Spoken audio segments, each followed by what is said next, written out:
India ने एक और मौत के बाद कहा है कि सभी इंडियंस जो रशियन मिलिट्री में सर्व कर रहे हैं उन्हें रिलीज किया जाए। ये बात इसलिए कही गई है क्योंकि वहाँ के हालात खराब हो रहे हैं और ये इंडियंस के लिए सुरक्षा का सवाल है। इंडिया चाहता है कि उनके लोग वापस आए और उनकी जान खतरे में ना हो, इसलिए गवर्नमेंट ऑफ इंडिया ने जरूरी कदम उठाने की बात की है ताकि उनके लोग वापस घर आ सके। इंडिया ने ट्यूसडे को ये डिमांड की है कि रशिया के मिलिट्री में जो भी इंडियन नेशनल्स हैं उन्हें जल्दी से रिलीज करे। ये डिमांड इसलिए की गई है क्योंकि एक और इंडियन सिटीजन की मौत हो गई है जो यूक्रेन के कॉन्फ्लिक्ट के फ्रंट लाइंस पर था।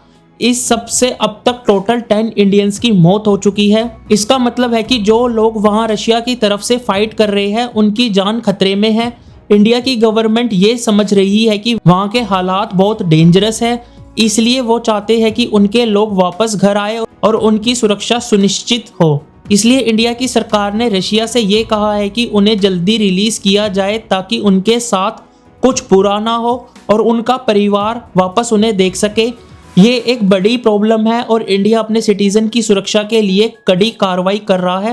एक्सटर्नल अफेयर्स मिनिस्ट्री ने यह बताया है कि एक इंडियन नेशनल जो केरला से है उसकी डेथ हो गई है और एक और पर्सन है उसी स्टेट से वो घायल हुआ है, लेकिन उन्होंने इस मौत के बारे में ज़्यादा डिटेल्स नहीं दी है, जैसे कि मौत कैसे हुई या इसकी स्पेसिफिक वजह क्या थी।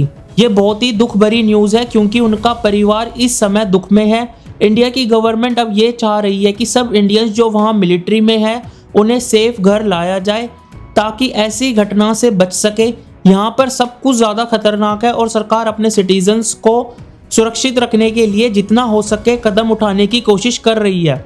इंडिया की तरफ से बार बार ये कहना है कि सभी इंडियंस जो रशियन मिलिट्री यूनिट्स में सपोर्ट स्टाफ के रूप में काम कर रहे हैं जैसे कुक्स और हेल्पर्स उन्हें जल्दी रिलीज किया जाए।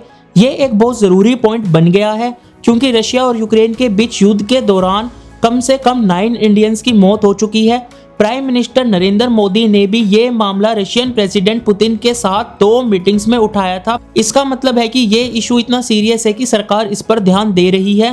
एक्सटर्नल अफेयर्स मिनिस्ट्री के स्पोक्स पर्सन रणधीर जायसवाल ने कहा है कि हमें ये अफसोस भरी खबर मिली है कि एक इंडियन सिटीजन जो केरला से है उनका नाम है बिनल बाबू, उनकी मौत हुई है और उन्हें रशियन आर्मी के लिए रिक्रूट किया गया था। इस सब का मतलब है कि इंडियंस जो वहाँ सपोर्ट स्टाफ के रूप में हैं उनकी जान खतरे में है, इसलिए इंडिया की सरकार ये चाहती है कि उन्हें वापस घर लाया जाए ताकि उनका कुछ बुरा ना हो और ये एक बड़ी प्रॉब्लम का हिस्सा है जिस पर सबको ध्यान देना चाहिए। ये सब कुछ दिखाता है कि वहाँ के हालात कितने खतरनाक है और इंडियंस की जान खतरे में है, इसलिए इंडिया की सरकार चाह रही है कि सभी इंडियंस जो वहाँ है उन्हें वापस घर बुलाया जाए और उनकी सुरक्षा की जाए। इसके साथ ही जो पर्सन इंजर्ड है उसकी भी जल्दी रिलीज और वापस इंडिया भेजने की कोशिश की जा रही है। एक्सटर्नल अफेयर्स मिनिस्ट्री ने उनके परिवार के लिए अपनी शोक संवेदना व्यक्त की है, यानी कि उनकी मौत पर उन्हें दुख है। उन्होंने ये भी कहा है कि इंडियन एम्बेसी जो मॉस्को में है वो उन फैमिलीज के साथ संपर्क में है जो रशियन आर्मी में सर्व कर रहे हैं और उन्हें सभी पॉसिबल हेल्प प्रोवाइड की जा रही है। ये सब कुछ ये दिखाता है कि इंडिया की सरकार अपने लोगों की परवाह कर रही है और उनकी सुरक्षा और उनके परिवारों की मदद के लिए मेहनत कर रही है। इस तरह से सरकार चाह रही है कि जो भी इंडियंस वहाँ हैं उन्हें ज़रूरी हेल्प मिले। और इंडियन ऑफिशियल्स ने पिछले अक्टूबर में कहा था कि टोटल 85 इंडियन नेशनल्स जो रशिया मिलिट्री के लिए रिक्रूट किए गए थे उन्हें डिस्चार्ज कर दिया गया है। साथ ही सरकार दूसरे 20 इंडियन सिटीजन्स की रिलीज के लिए भी काम कर रही है। कुछ इंडियंस जो रशियन आर्मी में सर्व कर रहे थे उनकी रिलीज रुक गई थी क्योंकि रशियन डिफेंस मिनिस्ट्री ने उनके मिलिट्री सर्विस के कॉन्ट्रैक्ट्स को कैंसिल नहीं किया था, इस वजह से उन्हें वापस नहीं भेजा गया। रशियन एम्बेसी ने पिछले साल ये बताया था कि इंडियंस को रशिया के आर्म्ड फोर्सेस में रिक्रूट करना अप्रैल 2024 से बंद कर दिया गया है। वो अथॉरिटीज़ ये भी कह रही थी कि जो लोग वॉलंटरली यानी कि अपनी मर्जी से मिलिट्री सर्विस के लिए रिक्रूट हुए हैं उनका जल्दी डिस्चार्ज किया जा रहा है। ये सब दिखाता है कि इंडियन गवर्नमेंट अपने सिटीजन को सुरक्षित रखने के लिए काम कर रही है और ये भी याद दिलाता है कि कुछ प्रोसेस है जो ख़त्म होने में थोड़ा वक्त लेते हैं, लेकिन सरकार इस प्रॉब्लम का हल निकालने की कोशिश कर रही है ताकि सभी इंडियन सेफ घर लौट सके।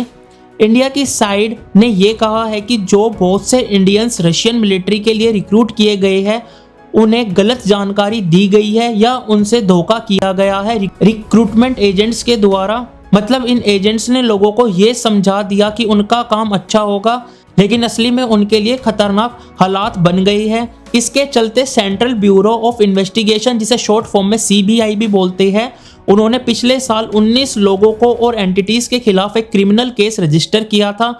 ये 19 लोग वो है जो इंडियंस को रिक्रूट करने में शामिल थे और उनका काम शायद इलीगल था। CBI ने कई लोगों को गिरफ्तार भी किया है, यानी कि उन्हें पुलिस ने पकड़ लिया है ताकि इस धोखा देने वाले काम को रोका जा सके। ये सब इसलिए किया जा रहा है ताकि लोगों को सुरक्षा मिले और उन्हें धोखा देने वाले एजेंट्स को सजा दी जाए। इंडियन गवर्नमेंट इस पर गहराई से काम कर रही है ताकि आगे से कोई भी इस तरह का धोखा ना मिले और लोगों की जान खतरे में ना जाए।